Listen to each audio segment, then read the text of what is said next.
Hello Star Wars YouTube fans, thank you for visiting my channel today, JohnnyStarWars.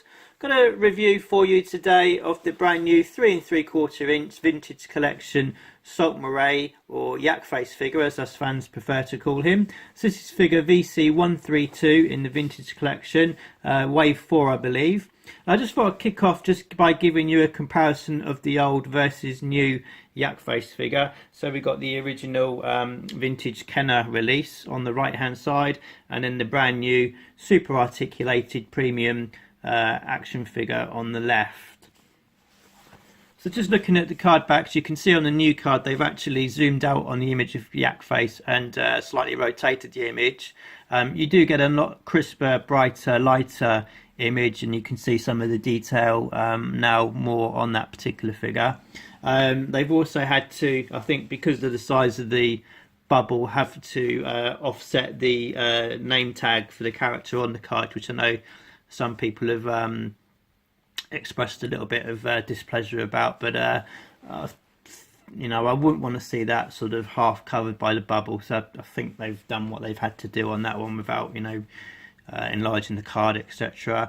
For me, just the first things looking at this card don't like is this. I mean, I'm going to be taking this figure off the card shortly, so I'll show you that in a minute. But for me, you've got that big white folded instructions or warning details sat in the bottom of that card bubble. For me, if I was collecting this as a mint on card figure, that would really annoy me. It's a bit inconsistent as well, because I've seen other people that have got the Yak Face figure and they don't appear to have that warning instructions inside the bubble. So I'm not quite sure what that's all about.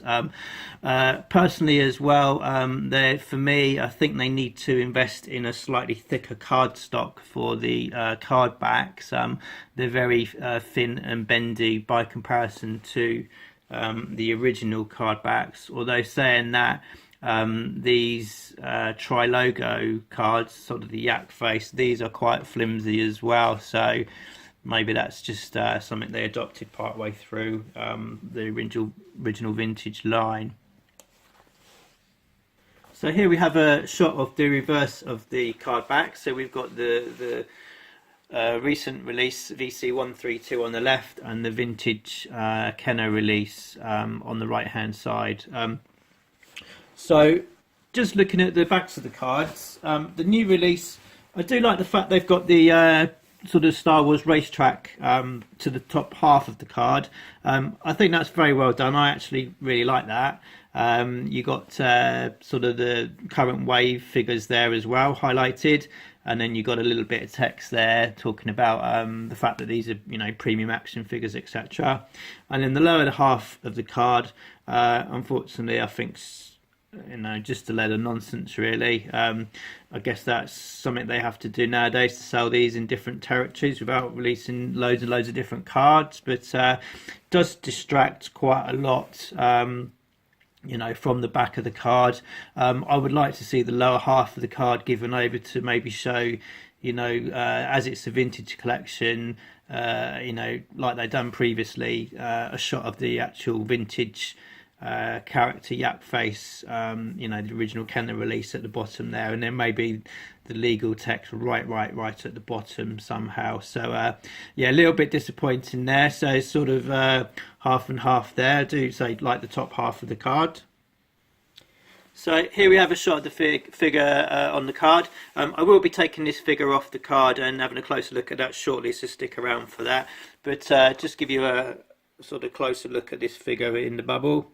So again, you can see where they've had to offset the name tag logo on this card just because of the size of the bubble that this figure sits in. Yeah, nice looking figure. So unfortunately, you know, if I was buying this to keep put on the card, that leaflet at the bottom there would drive the hell out of me. And I say it is a bit inconsistent because I have seen other videos of Yak Faces and other vintage collection figures, both what I would say is European and US releases, and some have got that and some haven't. So I'm not quite sure why that is the case, but you know, if you wanted to keep that on the card, that is very ugly looking indeed. So I'll be taking this off shortly, so stick around for that. So here we go. I've taken the figure off the card back for you. I've just done this very carefully. So what I do is I get a sharp knife and make a cut along the top right, down the lower left hand to the side of the card, and halfway underneath the bottom. So now I've got this figure out. Just thought I'd give you a closer look at this safety leaflet that's inserted in the bottom of this card back. So here we go. So we got no less than, I think it was 27, 28 languages here, just telling me that this is a choking hazard. Small parts, not for children under 3 years old. And then on the back it says here, Consumer Hasbro Services, PO Box 43, Newport, UK. Please retain this information for future reference. Don't think so.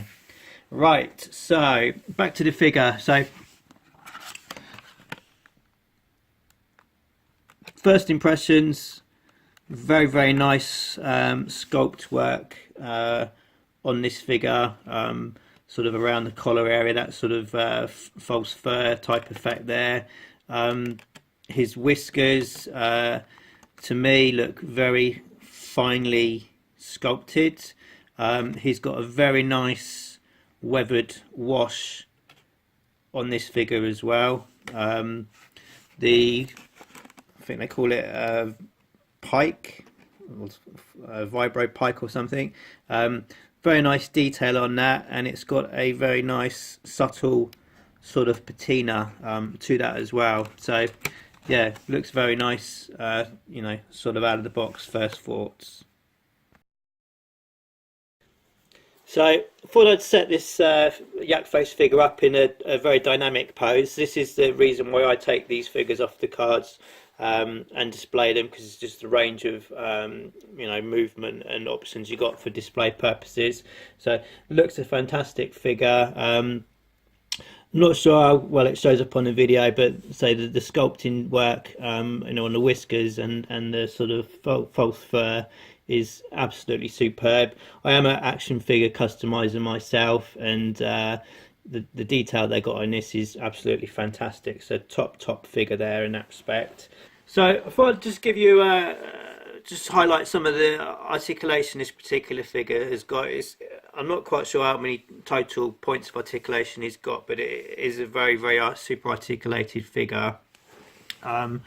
First of all, he's got sort of a ball joint at the lower half of the neck, and also at the head where it sits up. So he's got a really nice range of movement possible with the head and neck area on this figure. The arms do rotate 360. He's got swivel elbows and movement there. The wrists have got a 360 swivel and also up and down movement, or slight up and down movement. Again, just extends the range of display options with these figures. You know, if you wanted to put a drink in his hand and have him on the bars having a nice cold drink, not a problem, he can do that very easily.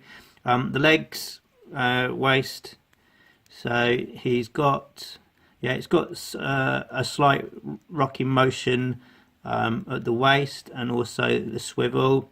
Got what I call the nappy joint on the midsection.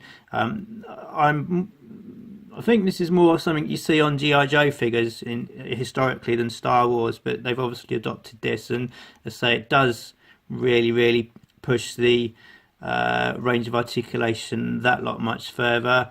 The top half of the legs swivel, the knees swivel and move, and then you've got a slight range of movement, or actually quite a lot on the ankle area, and obviously a 360 swivel there as well.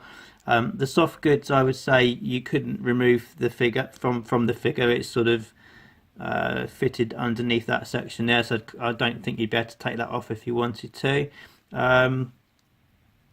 But yeah, I mean, this is you know, a top figure, and you know, going forward, just take my money, Hasbro. You know, bring out all the figures we ain't got today.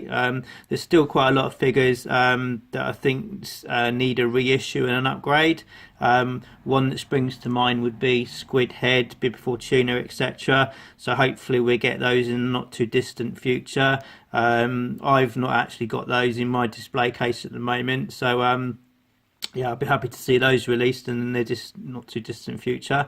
And then another test for me as well with these figures is you know, can they stand up on their own 2 feet, so to speak? And that's just because, say, this is going to go in a display cabinet, and it's important that they are able to stand up on their own 2 feet. So, yeah, thanks for watching today. Please subscribe if you're not subscribed already. Hit the notification bell. Look out for my custom figures. Got a custom figure on the workbench which hopefully be finishing in the next week or so. Check out my Instagram as well, JohnnyStarWars. Tend to post most of my customs there, not so much review figures and things. But thank you for watching today, and I shall see you next time. Thank you for watching my video today. If you'd really like to help support the channel, please give me a big thumbs up and leave a comment. This really does help grow the channel. Also in the description you'll see a link to my Redbubble page. Please consider visiting this for some cool merchandise. Anything you do buy will really go to help bring you exciting future content. Many thanks for watching.